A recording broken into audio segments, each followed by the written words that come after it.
जय मसीही। परमेश्वर के नाम की स्तुति हो। आज का मनन के लिए पहला कुरिन्थियों 15वीं अध्याय का 55 से 57 तक पढ़ेंगे। हे मृत्यु, तेरी जय कहाँ रही? हे मृत्यु, तेरा ढंग कहाँ रहा? मृत्यु का ढंग पाप है, पाप का बल व्यवस्था है, परंतु परमेश्वर का धन्यवाद हो जो हमारे प्रभु यीशु मसीह के द्वारा हमें जयवंत करता है। मनुष्य का सबसे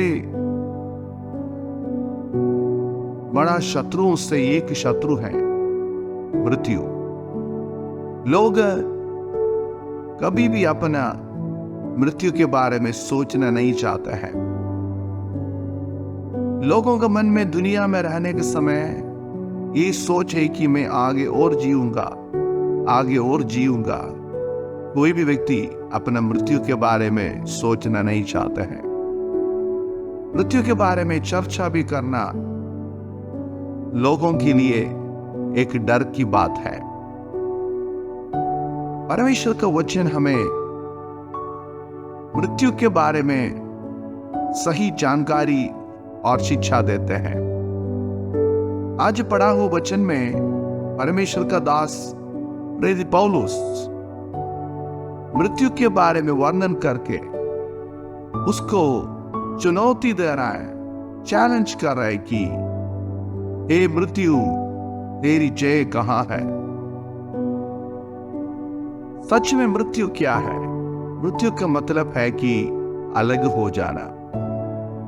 बाइबल हमें 3 प्रकार की मृत्यु के बारे में बताते हैं।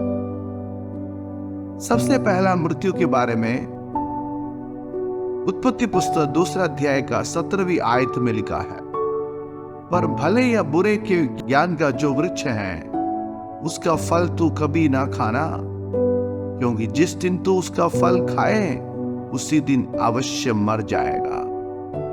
परमेश्वर ने मनुष्य को बताया हुआ आज्ञा था कि जिस दिन तू परमेश्वर का आज्ञा को उल्लंघन करेगा उसी दिन अवश्य मर जाएगा। ये आज्ञा परमेश्वर पहला मनुष्य आदम और हव्वा को दिया था।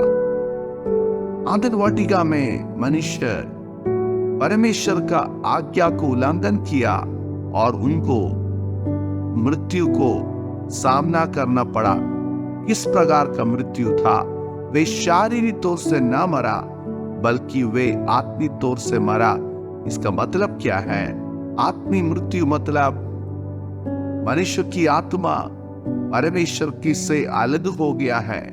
मनुष्य परमेश्वर का रिश्ता से दूर हो गया है।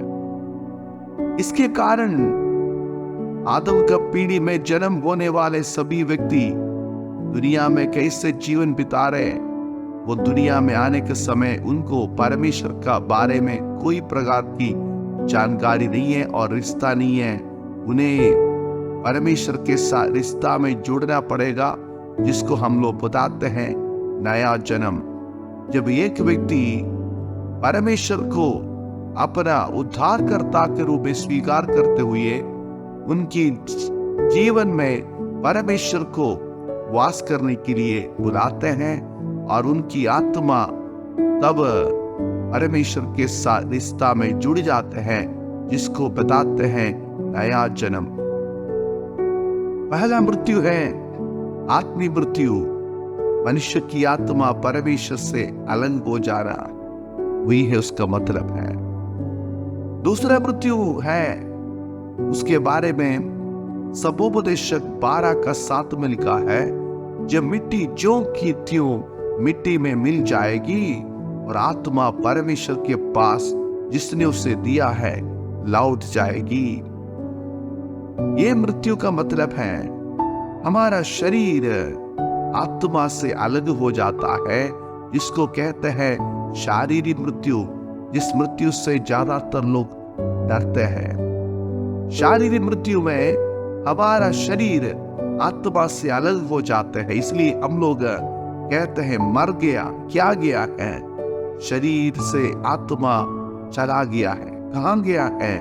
परमेश्वर के पास वापस लौट गया है, क्योंकि परमेश्वर ने इस आत्मा का सृष्टि किया है, उसके पास वापस लौट गया है। मनुष्य का जन्म के समय वो आत्मिक तौर से मरा हुआ होकर जन्म लेता है और कुछ दिन के बाद उनको शारीरिक मृत्यु को हासिल करना पड़ेगा। लेकिन एक और मृत्यु है, जो तीसरा मृत्यु है।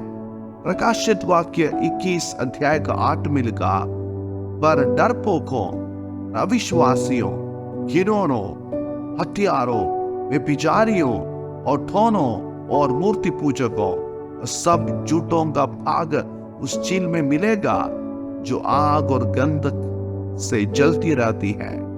ये दूसरी मृत्यु है। दुनिया में मनुष्य आत्मिक तौर से मरा हुआ जन्म लेता है।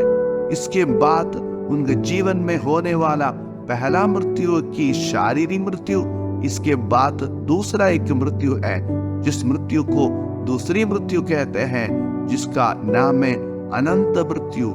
यानी हमारी आत्मा परमेश्वर से हमेशा के लिए अलग हो जाते हैं और परमेश्वर से अलग होकर रहने वाला जगह का नाम है नरक, यानी आग का चील है, जहां पे आग और गंधक जलती रहती है। यानी जो व्यक्ति वहां जाते हैं उनकी आत्मा परमात्मा परमेश्वर से हमेशा के लिए अलग हो जाते हैं। हम लोग आत्मिक तौर से मरा हुआ जन्म लेता है। इसके कारण हमारा गलती नहीं है। आदम और हव्वा के पाप के कारण मानव जाति इसी परिस्थिति में जन्म लेता है। तो हमारे लिए एक उपाय है कि आत्मिक जन्म पाना, यानी परमेश्वर के साथ सही रिश्ता में जुड़ना और आत्मिक तौर से हम लोग जिंदा होना, ये परमेश्वर में देने वाला अवसर है। दुनिया में रहने के समय हम परमेश्वर के साथ रिश्ता में जुड़े रहना, आत्मिक तौर से नया जन्म पाना, प्रभु के साथ रिश्ता में बनना और प्रभु के साथ जीवन बिताना, यदि हम ऐसा ना करेगा तो एक दिन हमारा शारीरिक मृत्यु होगा। यानी हमारा शरीर आत्मा से अलग हो जाएगा और इसके बाद और हमारा जीवन में आने वाला दूसरी मृत्यु है अनंत मृत्यु। हमेशा के लिए परमेश्वर से हम दूर हो जाएगा। मेरे प्रियो, हमारा स्थिति कैसे है? क्या हम आत्मिक तौर से मरा है? तो आज प्रभु के साथ रिश्ता में जुड़ना है, क्योंकि हमारा शरीर का मृत्यु, हमारा शारीरिक मृत्यु कब होगा हम नहीं जानते। एक दिन अवश्य हम लोग मरेंगे, लेकिन ये आत्मिक तौर से जीवन नया जन्म नहीं पाकर मरेगा तो हमको दूसरे मृत्यु को भी हासिल करना पड़ेगा। यानी हम लोग हमेशा के लिए परमेश्वर से दूर होने का संभावना है। यदि हम आत्मिक तौर से नया जन्म पाया, प्रभु के साथ रिश्ता में जुड़ गया है, तो जैसे प्रेरित पौलुस ने कहा, उसी प्रकार हमको भी कह सकते हैं। इसी प्रकार जो मृत्यु को देखकर हम चैलेंज कर सकते हैं, हे मृत्यु तेरी जय कहाँ है? मृत्यु तेरा ढंग कहाँ रहा? और मृत्यु को देखकर हम बता सकते हैं, मृत्यु आपको मेरे ऊपर कोई अधिकार नहीं है, क्योंकि प्रभु यीशु मसीह के द्वारा हमें वो जयवंत करता है। मृत्यु के ऊपर हमें एक विजय मिलता है।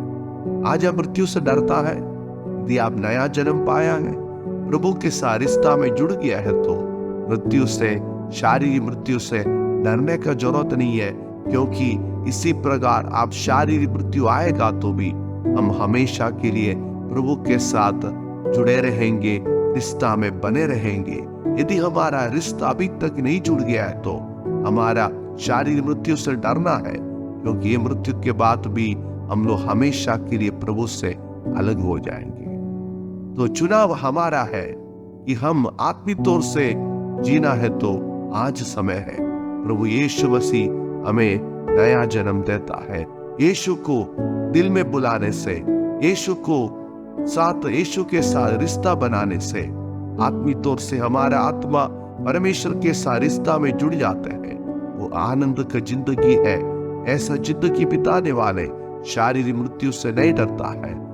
ऐसा जिंदगी बिताने वाले दूसरा मृत्यु से बच सकता है, अनंत मृत्यु से बचेगा, क्योंकि वो मृत्यु को देकर ऐसा चुनौती दे सकता है कि हे मृत्यु, आपको मेरे ऊपर कोई अधिकार नहीं है। आज मृत्यु से डरने का जरूरत नहीं है। आज हमारे जिंदगी में परमेश्वर को बुलाए कि नया जन्म पाके प्रभु के साथ रिश्ता में जुड़ने के लिए प्रभु हमें सहायता करे। इस वचन के द्वारा हम सबको आशीष करे। धन्यवाद। जय मसीह।